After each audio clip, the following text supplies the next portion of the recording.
As the offshore wind industry grows in New England, more infrastructure is needed to support these massive turbines. In 2012, the Port of New Bedford began to prepare for the future of offshore wind by upgrading their existing port, says Mayor John Mitchell.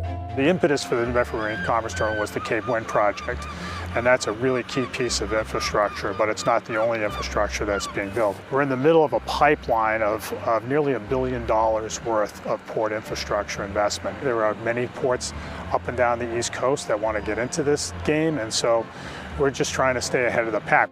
Ports like Providence, Rhode Island, Salem, Massachusetts, and New London, Connecticut are just some of the regional ports vying for offshore wind developers. Chris Watterson is the general manager of Provport, the Port of Providence. A typical year at Provport used to be about 100 vessel calls on an annual basis.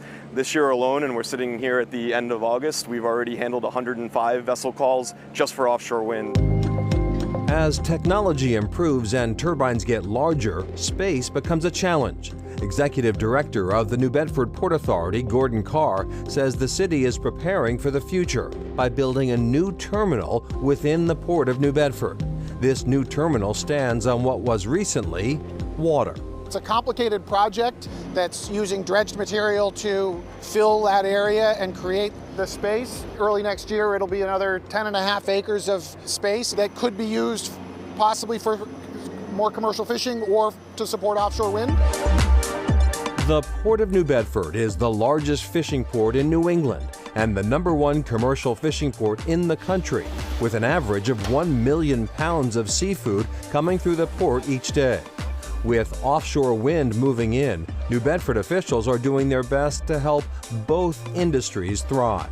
We are the seafood capital of the United States. It's a big part of our economy. It supports thousands of jobs here, and we want to make sure that those industries continue to thrive. I believe that offshore wind and fishing can coexist successfully, but it will require a continued open communication between the two industries. That communication between industries is vital, says Jennifer Downing of the New Bedford Ocean Cluster, a nonprofit aimed at enhancing the city's existing maritime industries like fishing and growing new developments that are available, like offshore wind. One of their first initiatives is called Act Local, a program to localize offshore wind in the South Coast region. The purpose of the program is to ensure that our local businesses and our workforces get the opportunity to work in offshore wind if they wish to. And that includes commercial fishing. There are opportunities in offshore wind for the commercial fishing industry to get work. For example, vessels can be upgraded and crews can be trained to do work like survey work in offshore wind and even some safety and guard work in offshore wind. The jobs extend beyond opportunities for the fishing community. Both Ørsted and Vineyard Wind are completing construction with union labor, something Massachusetts State Senator Mark Pacheco says is vital for economic growth in the region. We have training programs going on because we need a whole new skilled workforce, and it will be a game changer in terms of economic development, job creation. Right now, there's over 30 vessels that are being constructed. So the shipping industry, the construction industry is just expanding. And we're in a prime position to take advantage of it, not just because of our geographic proximity, but also because we have the best seafaring workforce in the United States.